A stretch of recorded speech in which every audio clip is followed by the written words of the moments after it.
Vídeo de hoje do canal do Nicola vai te contar quanto o seu clube faturou da Globo com jogos transmitidos durante o primeiro turno do Campeonato Brasileiro. Atualização importante, o São Paulo oficializou a compra de Calleri e você vai saber todos os detalhes do acordo. Bora falar também sobre o Flamengo e seu novo estádio. O presidente da República, Jair Bolsonaro, disse nesta segunda-feira que está empenhado em fazer esse projeto sair do papel. Para completar tudo sobre o Fluminense, um dos melhores custos-benefícios do futebol nacional, falo sobre o futuro de Wagner Love, sobre para onde vai o Rossi, atacante que gostaria de jogar no Vasco, além de uma série de outras novidades. Antes, deixa eu só me apresentar. Jorge Nicola, jornalista esportivo com passagens por ESPN, Diário de São Paulo, Rádio Bandeirantes, Bradesco Esportes FM, entre outros. Por aqui a missão é deixar você super bem informado sobre as coisas do seu time do coração para não perder nada, bem simples. Aperta esse botão vermelho de inscreva-se e ativa as notificações, assim você é avisado toda vez que tiver vídeo novo ou o programa do Nicola dessa segunda-feira começa às 7 da noite, beleza? Bora contar que esse conteúdo é um oferecimento de Bet7k, casa de apostas esportivas que sempre prepara boas cotações para vocês. Nessa segunda-feira, por exemplo, tem Curitiba e Cuiabá, a vitória do Coxa em casa paga R$ 2,05. Na terça, Série B, Chapecoense e Grêmio. Se o Grêmio vencer em Chapecó, você embolsa R$ 1,95. Na quarta, a gente tem Copa do Brasil, jogos de ida das quartas de final.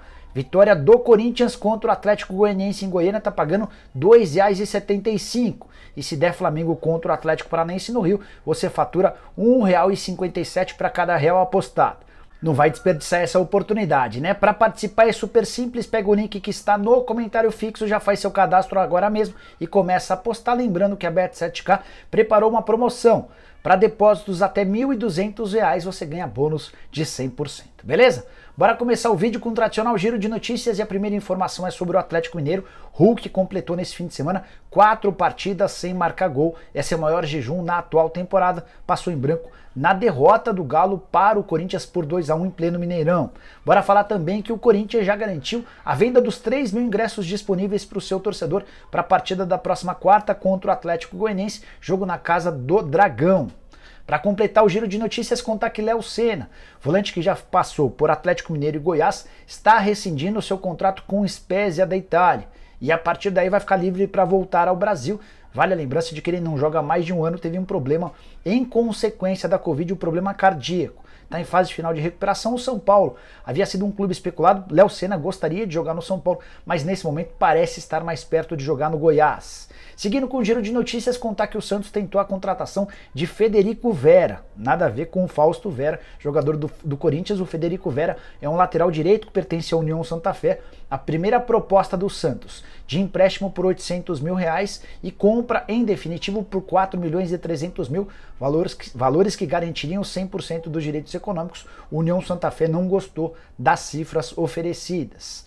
Para completar, sobre o Atlético Mineiro, R$ 5 milhões é quanto o Galo está faturando com a venda de Castilho para o Cuiabá. O meio atacante de 23 anos de idade ainda vai deixar 20% do valor de uma venda futura para o Atlético Mineiro. E aí, para arrematar de vez, contar que Vitor Leque está trocando o Cruzeiro pelo Juventude por empréstimo até o fim da temporada, que o América anunciou nessa segunda-feira. Benítez, ex-jogador do São Paulo, como seu novo reforço, pode enfrentar o tricolor justamente na Copa do Brasil. E Ian Couto, lateral direito, que já foi do Curitiba e pertence ao Manchester City, vai jogar emprestado ao Girona nessa temporada. Tinha interesse do Porto, do Olympique de Marselha, do Olympiacos, mas o Manchester City preferiu mantê-lo num time do Grupo City. Dessa maneira ele vai jogar no Girona, que promete ser mais forte para se manter na primeira divisão do futebol espanhol. Bora falar agora sobre cotas de televisão envolvendo a Globo. Você sabe que nesse momento 40% do bolo do dinheiro da TV é distribuído de maneira igual, 30% de acordo com a classificação final do campeonato e outros 30% de acordo com o número de partidas transmitidas. Ou seja, quanto mais jogos o seu time tem na TV aberta, maior é a receita. Cada jogo garante R$ 1.200.000. E ao fim do turno fiz as contas para falar para vocês quem mais faturou com a Globo. Acho que você não vai acertar sobre aquele que mais embolsou dinheiro. Acertou quem falou? Fluminense. Foram 8 partidas transmitidas em TV aberta e R$ 9.600.000 garantidos em caixa. No segundo lugar, dividido entre Corinthians e São Paulo. Cada um desses times teve 7 jogos exibidos, R$ 8.400.000 em conta. Quarto lugar, para Palmeiras e Flamengo, 5 jogos para cada um deles, 6 milhões de reais em caixa. Sexto lugar para Atlético Mineiro, Botafogo e Curitiba. 4 jogos para cada um deles, 4 milhões e 800 mil reais. No nono lugar, Santos, Atlético Paranaense, Internacional, Goiás e Fortaleza. 3 jogos para cada um desses times que embolsaram 3 milhões e 600 mil reais cada um. No 14º lugar, o América, Red Bull Bragantino, Atlético Goianiense e Ceará, somente 2 partidas em 19 rodadas. Cada um desses times embolsou 2 milhões e 400 mil reais, os patinhos feios para a Globo. Depois desse primeiro turno foram o Juventude, o Avaí e o Cuiabá, cada um com apenas uma partida exibida em TV aberta, ou seja, esses times embolsaram 1 milhão e 200 mil reais, baita diferença para os 9 milhões e 600 mil a que teve direito o Fluminense. Só uma curiosidade, o fato de estar jogando Libertadores da América fez, por exemplo, com que o Flamengo, o Palmeiras, o Corinthians tivessem menos jogos exibidos em TV aberta, que várias vezes esses times entraram em campo às terças-feiras na Libertadores, o que impedia que a Globo fizesse esses jogos aos domingos.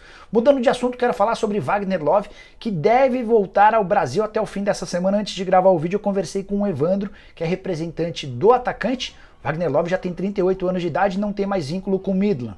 Tinha contrato com o time dinamarquês, o contrato não foi renovado e o Wagner Love tentou encontrar um time na Rússia. Não rolou e agora ele conversa com times da primeira e da segunda divisão do futebol brasileiro.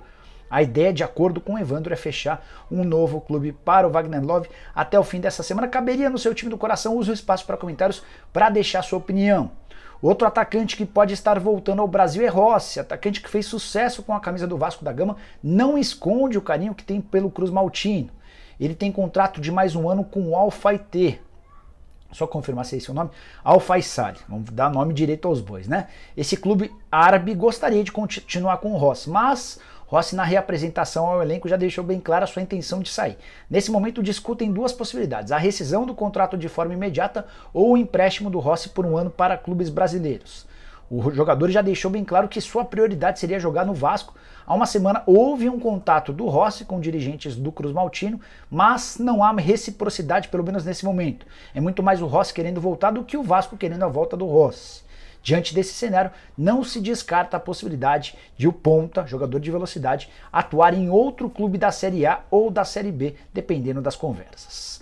Bora falar sobre o Fluminense e o excelente custo-benefício do time de Mário Bittencourt. O presidente do Flu gasta bem menos do que os seus concorrentes.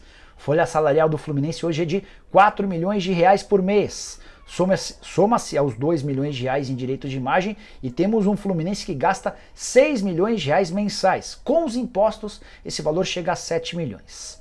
Só a título de comparação, o Atlético Mineiro e o Palmeiras gastam quase 3 vezes mais do que isso. E o Flamengo, que está atrás do Fluminense na tabela de classificação, tem 3,5 vezes a mais o custo na comparação com o Flu.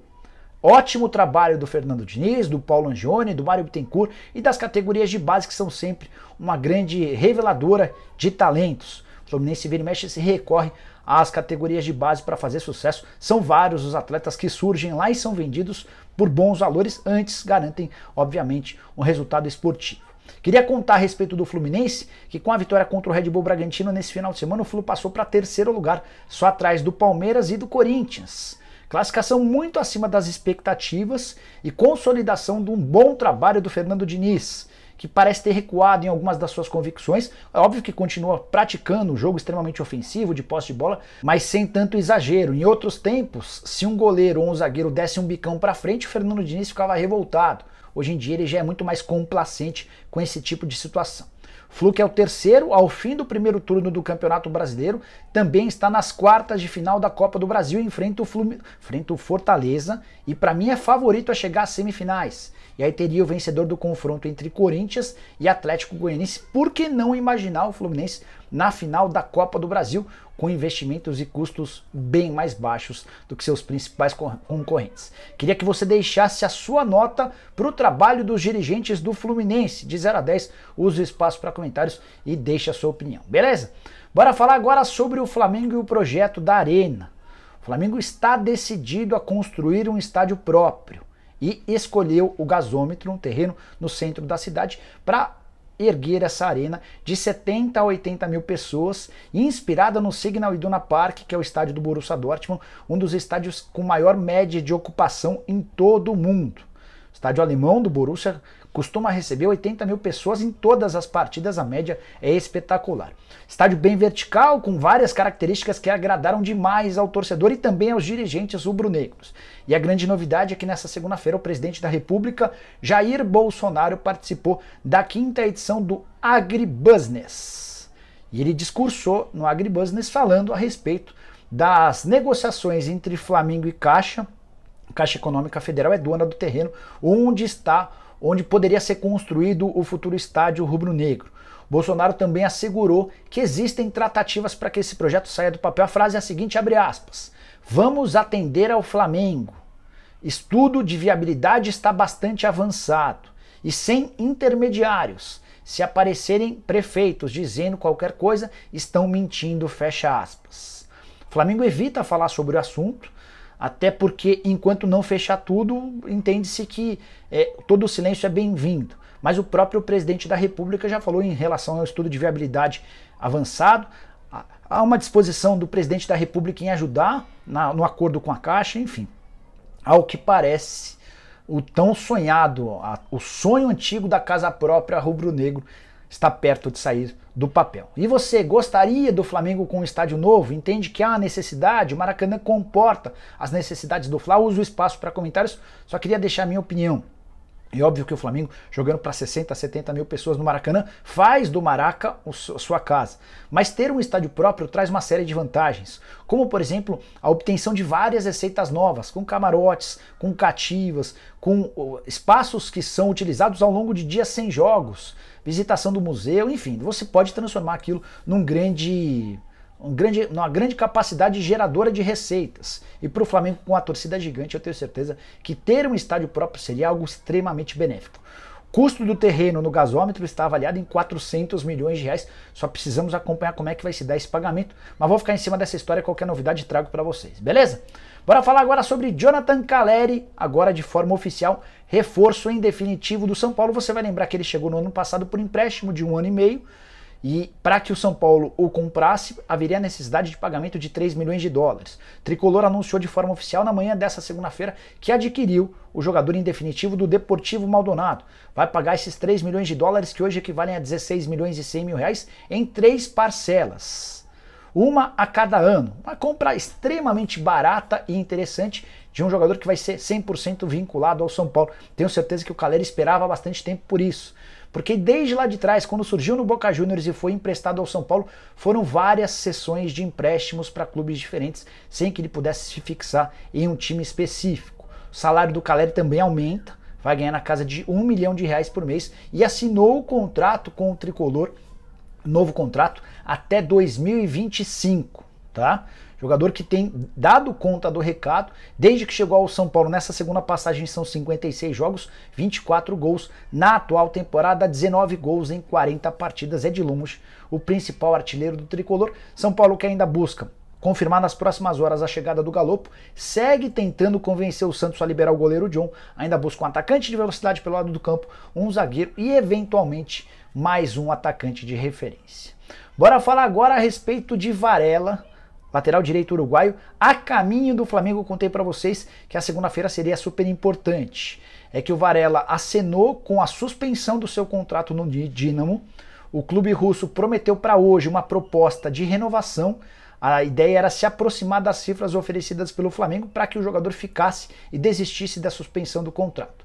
Só que a proposta ficou muito aquém daquilo que o Flamengo está disposto a pagar de salário. Varela já passou pelo Dinamo Moscou, levou todos os seus pertences e deve embarcar nas próximas horas da Rússia para o Rio de Janeiro, onde vai assinar seu contrato de uma temporada com o Fla.